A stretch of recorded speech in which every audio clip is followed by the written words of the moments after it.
이렇게 이번에 저를 초청해 주셔서 감사를 드립니다. 평소에 제가 사랑하고 또 영적으로 굉장히 존경하는 우리 정승대 목사님 심호하시는 교회, 그리고 또 워낙 평소에 홍콩 중앙교회를 잘 알고 있기 때문에 정말 서로 축복이 되는 만남이구나. 우리 정 목사님과 교회가 이렇게 참 목사님이 새로 오셔서 정말 감사하는 마음이 굉장히 컸습니다. 그리고 이번에 불러주셔서, 그리고 너무 그냥 그 황송한 그런 대접을 많이 받아서 제가 한 2kg 찐 것 같아요. 올 때보다 좀 살이 쪘죠. 그래서 얼마나 또 감사한지 모르겠습니다. 예. 그래서 여러분들의 기도와 후원을 통해서 이렇게 인도네시아 땅에, 마나도 땅에, 북슬라베시 주 땅에, 그다음에 더 나아가서 깔리만탄 주까지 하나님의 나라가 확장되고 있음을 이렇게 감사를 드립니다. 오늘 함께 읽었던 요한계시록 3장 7절에서 13절 말씀은요, 이 본문은 소아시아의 7교회 중 예수님께서 빌라델피아 교회에 주신 편지 내용입니다. 우리가 너무나도 잘 알고 있죠. 7교회 중 칭찬만 받은 2교회 중에 하나죠. 또 다른 교회는 서머나 교회, 그렇죠? 네.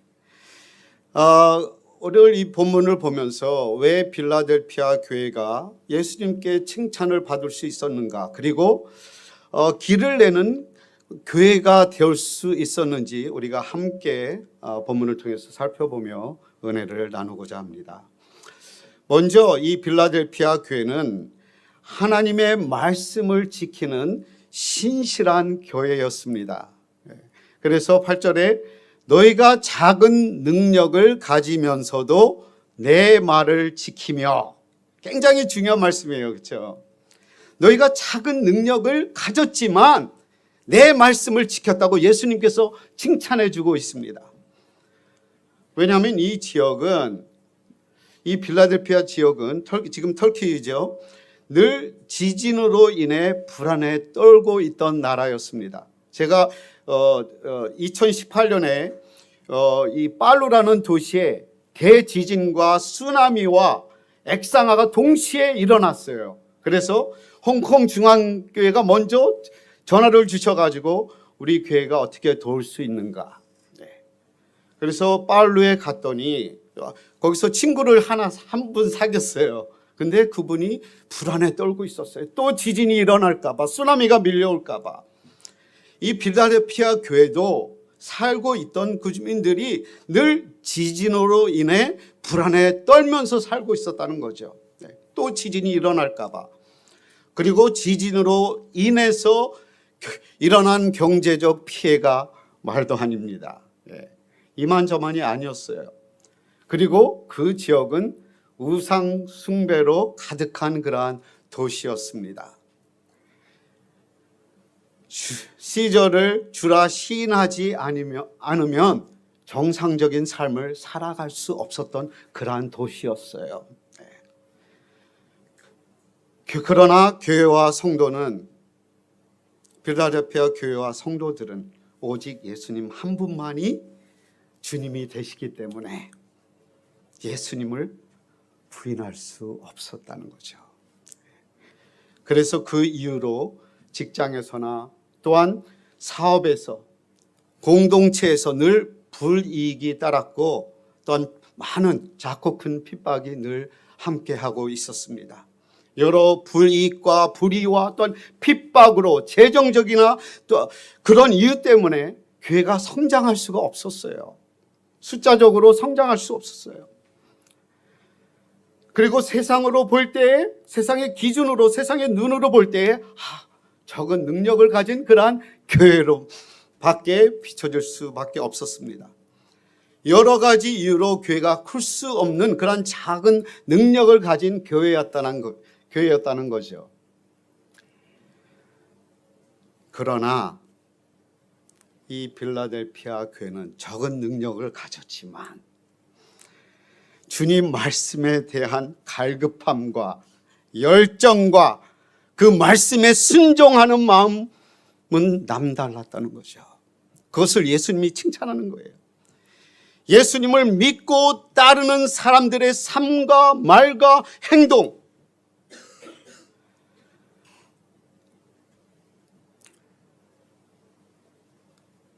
그러한 빌라델피아 교회 성도들을 보시면서 예수님께서 칭찬할 수밖에 없었다는 거죠.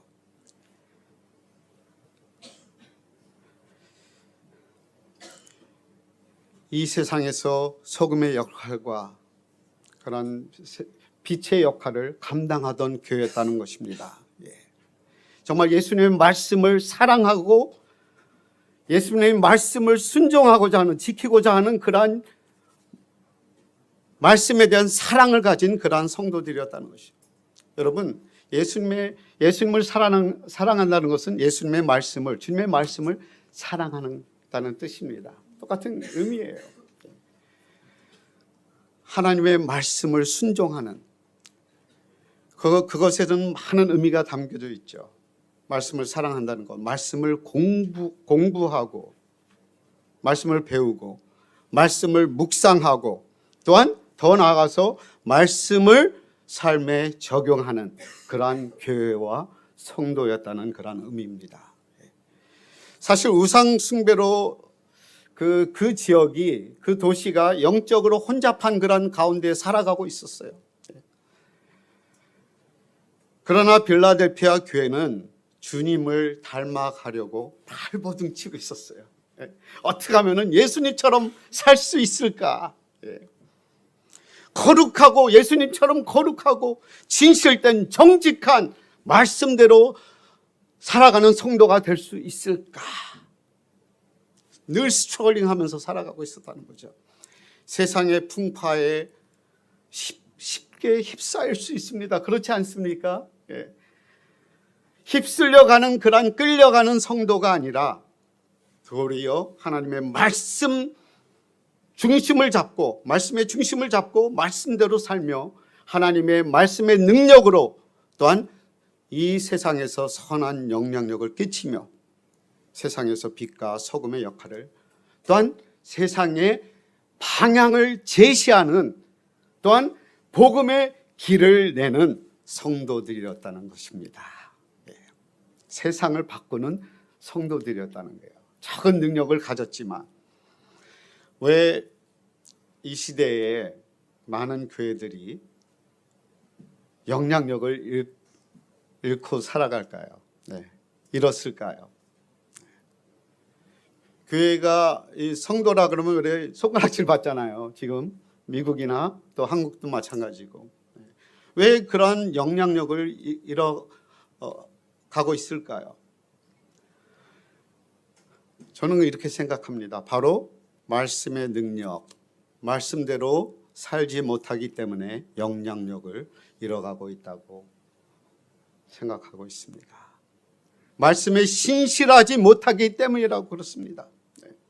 우리 심령에, 우리 가정에 진정한 영적 부흥을 소망한다면, 갈망한다면 여러분, 우리는 하나님의 말씀으로 돌아가야 할 줄로 믿습니다. 제가 지금 우리 박진혁 장로님 집에서 지금 묵고 있는데요. 그 둘째 딸 세라 방에서 저희들이 자고 있어요. 그런데 너무 감사한 것은 하나님의 말씀이 이것저것 붙어 있어요. 너무 감사해요. 제가 그 말씀을 읽으면서 은혜를 받고 있습니다. 어린 심령에 하나님의 말씀의 갈급함이 느껴지는 거예요. 우리의 삶 속에 정말 진정한 부흥을 갈망한다면 하나님의 말씀으로 돌아가야 돼요. 하나님의 말씀이 다시 불붙어야 돼요. Once again, God's living word must stir our heart. 우리 마음을 흔들어 놓아야 돼요. 하나님의 말씀이 다시 돌아가야 돼요. 왜냐하면 왜 그렇습니까? 하나님의 말씀은 살아계신 하나님의 말씀이기 때문에 그렇습니다. 그렇죠? 그래서 성경에서도 말씀하잖아요. 하나님의 말씀은 살아있고 운동력이 있어, 활력이 있어. 영어로 표현하자면 living and active. It's alive. 하나님의 말씀은 alive. 예? 살아있다는 게 움직이는 거예요. 하나님의 말씀이 우리 안에 거한다면 살아서 움직일 수밖에 없어요. 말씀으로. 그래서 어떤 날쌘 검보다도 예리하여 혼과 골수와 관절을 찔러 쪼기까지 하며. 그래서 이사야 선지자도 40장 이사야 40장 8절 말씀에 풀은 마르고 꽃은 시드나 우리 하나님의 말씀은 영원히 서리라. 영원한 하나님의 말씀 위에 서 있는 우리 홍콩 중앙교회 성도님들 다 되시기를 주님의 이름으로 축복합니다. 여러분, 성경에 어디에서 믿는 자들을 처음으로 크리스찬이라고 불렀죠? 사도행전 11장 26절에 보면은 바로 안디옥이죠. 안디옥. 바나바가 사울을 찾으러 다소에 가서 그를 만나고 안디옥으로 부릅니다.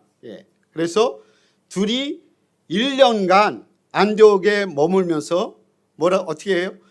큰 무리를 가르쳤다고 말씀하고 있어요. 그곳에서 하나님의 말씀을 가르쳤습니다. 그리고 제자들이 안디옥에서 비로소 그리스도인이라 일컬음을 받게 되었더라. 하나님의 말씀만 그냥 배웠을까요? 근데 어떻게 세상 사람들이 그리스도인이라고 불렀겠습니까? 말씀을 배우고 그 말씀대로 살아갔더니, 적용하였더니 삶의 변화가 일어났기 때문에 people took notice of their change taking place in their life. 그들의 삶 속에서 변화되는 모습을 보고서 they must be Christian. 사람들이 그런 모습들을, 변화된 모습들을 보았다는 거죠. 예수님을 믿고 따르는 사람들의 삶과 말과 행동을 믿지 않는 사람들이 보고 예수님을 믿는 사람들을 가리켜서 크리스찬이라고 불렀다는 거죠. 안디옥 교회 성도들은요, 새로운 길을 내는 사람들이었습니다.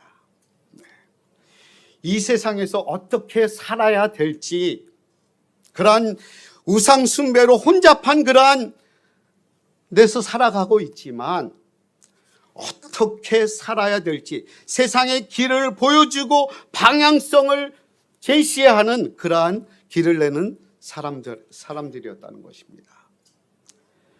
여러분, 안디옥 교회 성도들이 서로를 가리켜서 우리는 성도야, 크리스찬이야, 그런 게 아니었죠. 그렇죠? 세상 사람들이 이들의 선한 영향력을 보고 복음의 길을 내는 사람들이었기 때문에 그 모습들을 보고 예수님을 따르는, 예수님을 사랑하고 서로를 사랑하는 모습을 통해서 새로운 아이덴티피케이션, 아이디를 주었다는 거죠. They are Christian.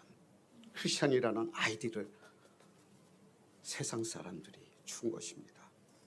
여러분, 필라델피아 교회가 물론 작고 힘이 없어 보이는 그런 교회와 성도 같아 보였지만, 그리고 많은 핍박과 고난과 어려움들이 끊임없이 그들을 괴롭혔지만, 그들은 하나님의 말씀의 중심을 잃지 않고 예수님의 말씀을 순종하고 따랐다는 것입니다. 라이프 스타일 자체가 Little Christ, 작은 예수님이었다는 것이죠. 저와 여러분들이 정말 이런 모습으로 살아가기를 원합니다. 어떤 말씀을 그럼 지켜야 될까요? 그냥 이대로 살아야 되지만 서머라이즈 하면은 Great Commandment, 예수님께서 주신 그 대계명이죠. 그 다음에 Great Commission. 우리가 너무나도 잘 알듯이 예수님께서 우리에게 도전하십니다. 내 마음을 다하고 목숨을 다하고 뜻을 다하여 주 너의 하나님을 사랑하라. 이게 첫 계명입니다. 그렇죠? 첫째 되는 계명이요. 둘째로 내 이웃을 내 몸과 같이 사랑하라. 사랑하시면 됩니다. 하나님을 사랑하시고 뜨거운 마음으로 하나님 말씀도 사랑하고 내 이웃을 사랑하고 홍콩주에 지금 화재로 참 어려움을 겪는 많은 분들이 있잖아요. 워낙 우리 홍콩 중앙교회 너무 잘 하시고 계시지만 특별히 크리스마스 시즌에 더 주위를 둘러보는 그러한 역사가 또 하나님께서 역사할 줄 믿습니다. 그리고 그레이트 커미션, 모든 너희는 가서 모든 족속으로 제자를 삼고 세례를 주며 가르치고 지키게 하라는 그러한 지상대 명령을 주셨죠. 근데 그냥 그렇게 주시기 전에 예수님께서 이렇게 말씀하셨어요. 하늘과 땅의 모든 권세를 너에게 주셨으니, 우리 모두에게 주셨어요. 예? 그렇죠? 예. 그렇기 때문에 we can do it. 예? 지상 대명령을 우리를 통해서 이루실 줄로 믿습니다. 예. 홍콩 중앙교회와 성도님들 통해서 이렇게 줄을 믿습니다. 길을 내는 두 번째 교회의 모습은 필라델피아 교회는 주님의 이름을 배반하지 않는 교회였습니다. 먼저 하나님의 말씀을 지키는 교회, 그 다음에 주님의 이름을 배반하지 않는 교회였어요. 그래서 내 말을 지키며 내 이름을 배반하지 아니하였도다. 어떤 환경 속에서도 내 이름을 배반하지 아니하였도다. You have not denied my name. 네. 여러분 여기서 deny 한다는 배반한다는 그 의미가 무엇일까요? 무슨 의미가 있을까요? 배반하지 않았다. 이거는요, 자신의 예수님의 이름을 배반하지 않는다는 것은 반면에 우리의 롤십을, 우리의 주됨을, 우리의 삶 속에서 우리의 주됨을 배반하는 겁니다. 그것이 바로 예수님의 이름을 배반하지 않는 의미예요. 사실 우리의 삶을 보면은 내가 왕자에 올라가려고 합니다. 그랬죠? 내 삶에. 주님은 잠깐 내려와 계시고, 그거를 부인하는 삶이에요. 내가 주인됨을, 내 삶의 주인됨을 내려놓는 것이 바로 예수님의 이름을 배반하지 않는 그런 삶이라는 거죠. 여러분, 이 필라델피아는 우상숭배가 얼마나 유명했냐면은 작은 아덴이라고 불렸어요. 그때 당시 작은 아테네, Little Athens.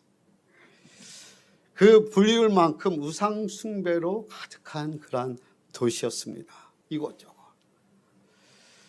교회로서 하나님의 말씀과 교리를 보존하기가 쉬운 지역이 아니었다는 거죠. 영적인 싸움이었어요. 매일매일. 그런 지역에서 살아가고 있었지만 이 필라델피아 교회 성도들은 시대와 지역을 뛰어넘어 말씀에 견고히 우뚝 서 있던 교회였다는 거죠. 끊임없이 자기의 생각과 주장 또한 고집을 내려놓는 연습을 반복하는 그런 삶을 살아갔어요. 예수님을 내 삶의 왕자에 올려드리는 삶을 살아가는 그러한 성도님들이었다는 거죠.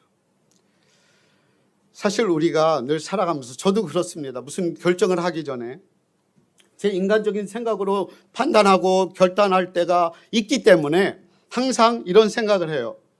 I try. 뭐냐면은 What would Jesus do? 예수님이었다면 이 상황에서 어떻게 하셨을까? 그러면 고민할 필요가 없어요. 사실은 예수님처럼 살려고 해야 되고 생각해야 되고, 예수님이었다면 어떤 결정을 내리셨을까? 중요한 기로에 서 있을 때 예수님이었다면 어떻게 하셨을까? 여러분, 예수님이 새벽마다 산에 가서 기도하셨잖아요. 기도보다 앞서는 그러한 결정은 참 위험하죠. 사실 예수님도 그렇게 기도하시는. 예수님이셨으면 이 상황에서 어떻게 하셨을까? What would Jesus do? 여러분, 예수님의 말씀과 예수님의 이름을 배반하지 않는 필라델피아 교회에게 어떠한 축복을 허락하셨습니까? 바로 8절에 보면은 예수님께서 열린 문을 허락하셨어요. 이 열린 문은 여러 해석이 있지만 그 중에 이제 대표적으로 천국의 문, 천국의 문으로 또 받아들일 수 있습니다. 당연히 우리에게 이 빌라델피아 교회 축복하신 생명책에 기록하셨으니까, 그렇죠? 그리고 더 나아가서 또 이 지역의 배경을 우리가 살펴볼 때에 이 교회의 열린 문이란 선교의 문에 더 가까울 수도 있습니다. 왜냐하면 이 빌라델피아 이 지역은 헬라 문화를 소아시아에 전파하려는 목적으로 열린 문의 도시라고 불렸던 지역입니다. 열린 문의 도시. 헬라 문화를 더 알리기 위해서. 그래서 빌라델피아 도시는 북부와 남부와 동부에 있는 세 개의 나라와 또한 로마 제국에 속해 있던 주들을 이어주는 대로마 제국의 하이웨이 위에 세워진 그러한 도시였어요. 대로마 제국의 하이웨이가 지나가는 그러한 도시였어요. 빌라델피아에 방문한 그러한 많은 상인들과 여행객들이 얼마나 많았겠습니까? 홍콩 같은 지역이죠. 얼마나 많이 지나갑니까? 저까지 왔잖아요. 그곳에 지나가면서 여행객들이 방문하면서 이 빌라델피아에 와서 복음을 처음 접하게 됩니다. 빌라델피아 교회를 통해서 적은 능력을 가졌지만 말씀이 든든히 견고히 세워진 이 교회와 성도들을 통해서 처음 복음을 접하게 되죠. 그리고 복음을 받아들입니다.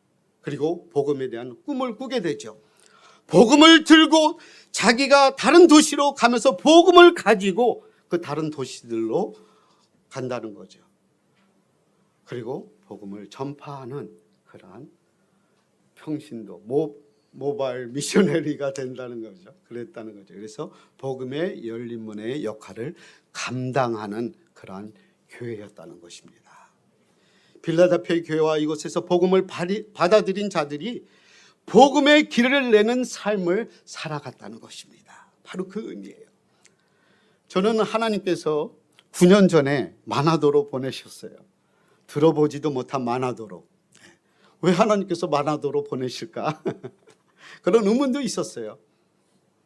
그런데 9년 동안 사역을 하다 보니까 정말 보잘것없는 저희들을 통해서 하나님께서 그 땅에 복음의 길을 내어가고 계시더라고요.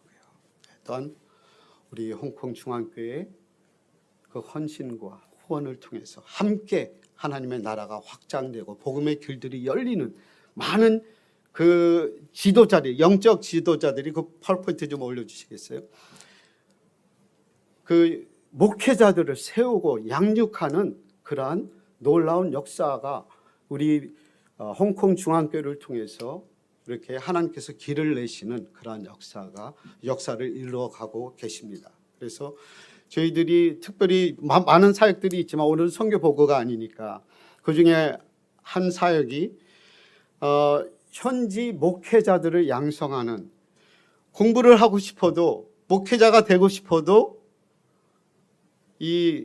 뭐라 그러죠? 학비를 낼 수 없어서 등록도 못하고 공부를 하지 못하는 학생들이 많은 것을 제가 보게 됐어요. 그래서 하나님께서 저에게 이런 거룩한 비전을 주셔서 장학재단을 시작을 해서 홍콩 중앙교회가 10명을 계속 매해 10명을 후원하고 있습니다. 그래서 벌써 졸업해서 목회자로 세워져서 지금 그 인도네시아 전 지역으로 지금 뻗쳐가고 있어요. 선교사로, 그 다음에 목회자로 이렇게 불러주셔서 지금 섬기고 있습니다. 벌써 졸업한 그 친구들이 여럿이 있습니다. 그리고 계속해서 10명을 또 이렇게 후원하고 계십니다. 하나님께서 홍콩 중앙교회를 통해서 인도네시아 땅에 길을 내고 계십니다. 아멘.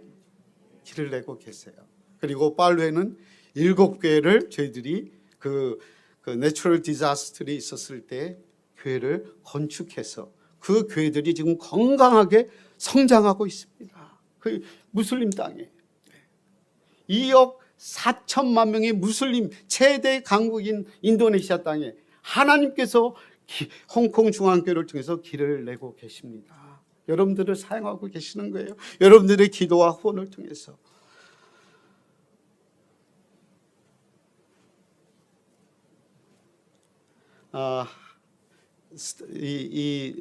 윌리엄 볼든이라는 분의 이야기를 마지막으로 이렇게 설교를 클로즈할까 합니다.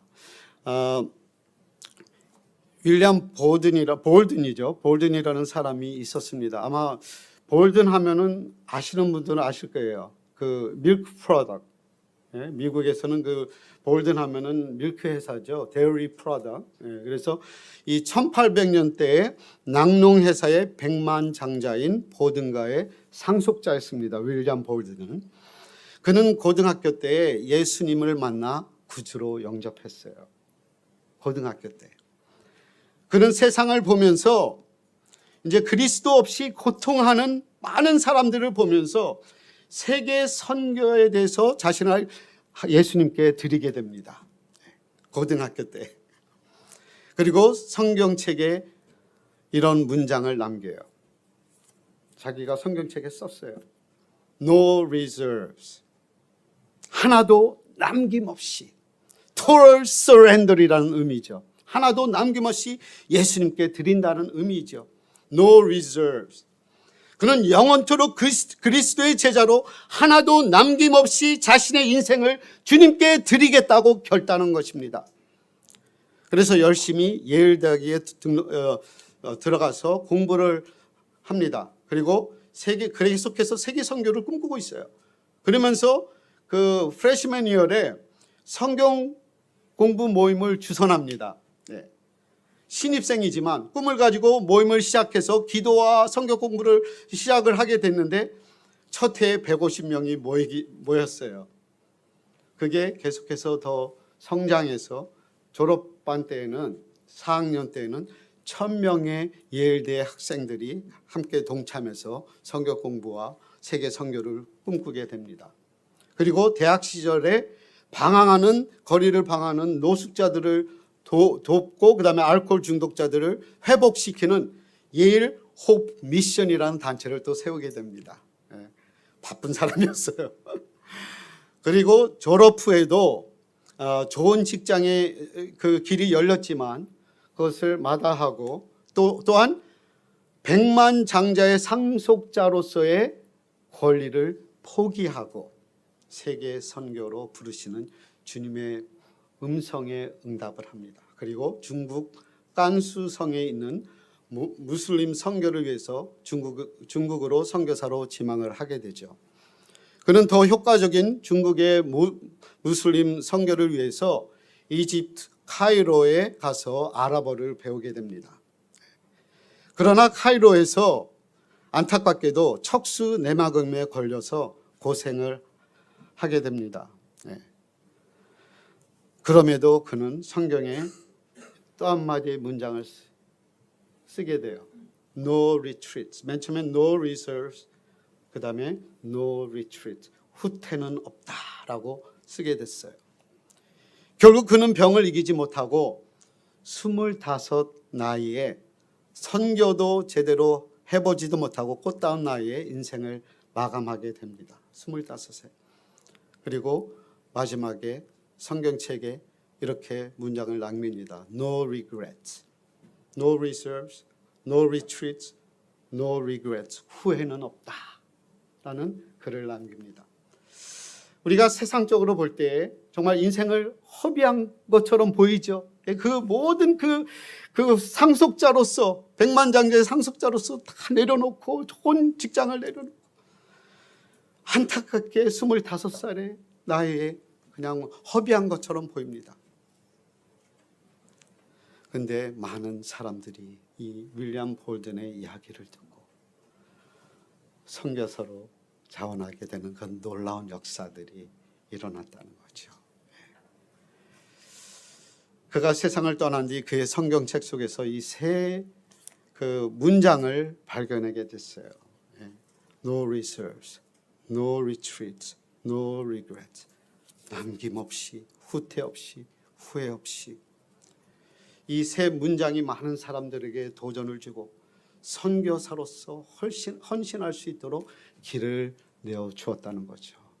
저도 얼마나 이 이야기를 듣고 얼마나 은혜가 됐는지 몰라요. 보드는 자기의 인생을 이 세 문장으로 정리하고 있습니다. 만약에 오늘 우리의 인생이 마지막이라면 여러분들은 어떠한 문장을 남기겠습니까? 저와 여러분들의 삶 속에서 복음을 위해 남김없이, 후회 없이, 후퇴 없이, 또한 주님의 꿈을 꾸고 그 꿈을 이루기 위해 주님의 말씀을 지키며 순종하며 세상에 길을 내는 저와 여러분들이 다 되시기를 주님의 이름으로 축복합니다.